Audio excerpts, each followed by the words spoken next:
she made her decision, and we have to move on as a show. The bosses. But who are the bosses? That's Stephen A. Smith as well. Last night, ESPN's First Take lost the one person who held the chaos together. Molly Qerim, the show's longtime moderator, abruptly resigned after nearly a decade in the chair. Stephen A. Smith, visibly shaken, told the audience he was blindsided. He said to call himself sad would be an understatement. Molly wasn't just a colleague, he insisted, but a friend, someone he had leaned on in private moments just as she had leaned on him. Yet in that moment, it wasn't sympathy or sadness that dominated the conversation. It was shock, confusion, and one looming question: why did Molly leave so suddenly? And then the story twisted in a way nobody saw coming. Molly finally broke her silence, and instead of praising her co-host the way so many expected, she pointed the finger squarely at Stephen A. Smith. For years, Stephen A. has made a career out of calling out athletes, executives, and rivals with unfiltered criticism. But now, for the first time, the spotlight has flipped back on him. To understand how it got here, we need to rewind. Molly Qerim's ESPN journey began in 2006, not on camera, but behind the scenes on the network's digital platforms. She worked her way up, proving herself as a sharp interviewer and a steady presence before finally landing the biggest gig of her career in 2015, moderator of First Take. It was her job to sit between the most bombastic voice in sports media, Stephen A. Smith, and a rotating cast of analysts, refereeing debates that often teetered on chaos. She was the anchor, the steady hand, the one who kept the arguments from spiraling completely off the rails. By 2023, First Take wasn't just a hit. It was the crown jewel of ESPN, the most-watched program on the network. Millions tuned in every morning to see Stephen A. spar with whoever sat across from him, but it was Molly who kept the rhythm, set the tone, and ensured the show never collapsed under the weight of its own energy. And then, in the blink of an eye, she was gone. What caught everyone off guard wasn't just her exit, it was how it was revealed. There was no ESPN press conference, no glossy send-off, no heartfelt tribute. Instead, Molly dropped the news casually in an Instagram story. She thanked her colleagues, expressed gratitude for her time on the show, and told fans to stay tuned for what came next.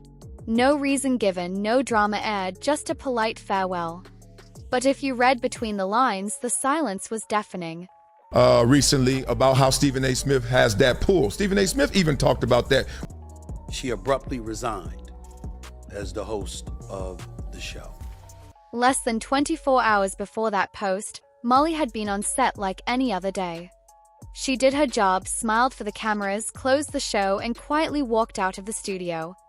Nobody watching realized it would be the last time she'd sit in that chair. And here's the bombshell. According to Sports Business Journal, her resignation wasn't supposed to happen until months later. She was expected to stay through the end of the year. But something happened behind the scenes, something so significant it pushed her timeline forward overnight. This wasn't a normal exit. It was a power move. And if you follow the breadcrumbs, they all point back to the same place, Stephen A. Smith. When Stephen A. addressed Molly's departure on air, fans immediately noticed the careful wording. He said she left abruptly. He said it caught him by surprise. He said he didn't like it and wasn't happy about it.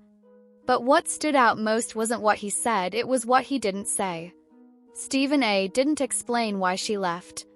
He didn't offer a single detail. His words sounded rehearsed, polished, almost as if every sentence had been run through a filter before leaving his mouth. And that careful dance around the truth only fueled more speculation. The timing of ESPN's response added more fuel. Within hours, the network's president of content, Burke Magnus, put out a polished statement praising Molly's poise and professionalism. He insisted ESPN wanted her to stay and claimed they had offered her a fresh contract. But buried in that corporate spin was the phrase that told the real story: negotiations didn't align. That's the neat little phrase corporations always use when someone walks away after being undervalued. According to insiders, ESPN had been in talks with Molly for months. They offered her a new deal, but it didn't come close to matching her worth.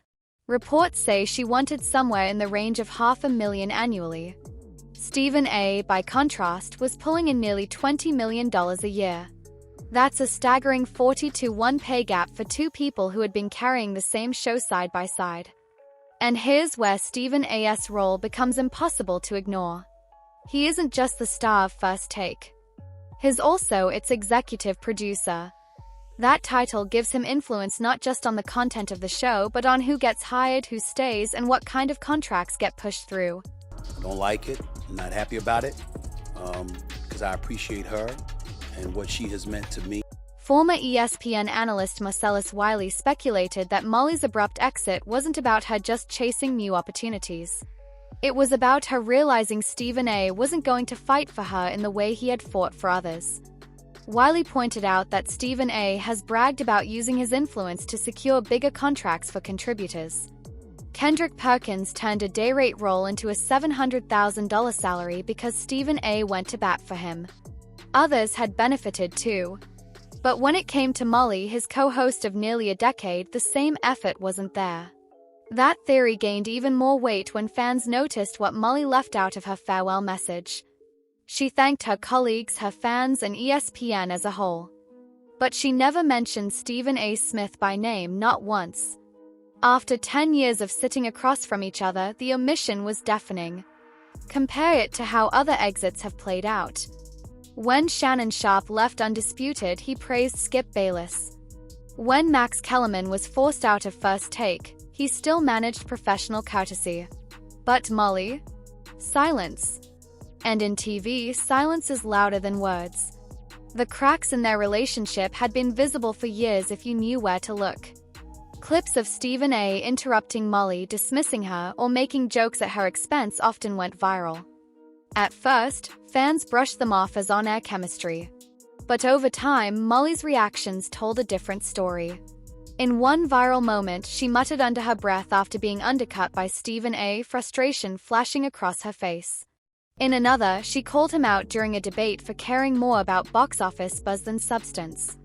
And in June 2025, cameras caught an awkward moment where she urged him to shut his laptop mid-show before private messages were exposed. He resisted at first, brushing her off until she pressed harder. That wasn't just a playful exchange, it was a glimpse into a partnership where respect didn't always flow both ways. Now add the pay gap, the power imbalance, and the failed negotiations. Suddenly, Molly's exit doesn't look voluntary at all. It looks like the breaking point of years of friction, a partnership that had been fraying behind the scenes long before fans saw the final goodbye. And Stephen A.'s reaction? Instead of defending her, instead of taking ownership, he danced around the truth and left viewers with more questions than answers. That didn't calm speculation, it inflamed it. On the Speak Easy podcast, Emmanuel Acho and LaShawn McCoy called him out directly. They accused Stephen A. of fueling rumors by teasing details he refused to explain, dropping half-truths while hiding behind respecting privacy. They argued his response felt less like a heartfelt farewell and more like a calculated move to stir buzz. The reality is this: Stephen A. Smith is ESPN's most powerful voice, a $20 million a year superstar with influence stretching into every corner of the network. Molly Qerim, despite being the face of First Take for a decade, was never treated as his equal. And when it came time for someone to go to bat for her, Stephen A. stayed silent. That silence speaks louder than anything. It's why Molly left without mentioning his name. It's why her resignation happened months earlier than planned. And it's why fans are now asking if Stephen A. Smith's empire is built not just on his talent, but on the sacrifices of those around him who never got the same protection. Molly's departure isn't just another career move. It's a cautionary tale about power, influence, and loyalty in sports media. ESPN will replace her. They'll run auditions, test new moderators, and polish their spin. But the truth is, the chemistry that made First Take work can't be manufactured overnight. And the silence between Molly and Stephen A. will echo long after the cameras stop rolling. Because this isn't just the end of a co-hosting partnership. It's the unraveling of a decade-long dynamic, one that now leaves fans wondering if Stephen A. Smith, the man who's built a career by putting others in the hot seat, is finally the one who deserves to be under the spotlight. So what do you think? Did Stephen A. Smith fail Molly when she needed him most? Was this about money, power, or something deeper? Drop your thoughts in the comments, hit that like button if you want the truth to keep coming out, and don't forget to subscribe for more deep dives into the stories the sports world doesn't want you to hear.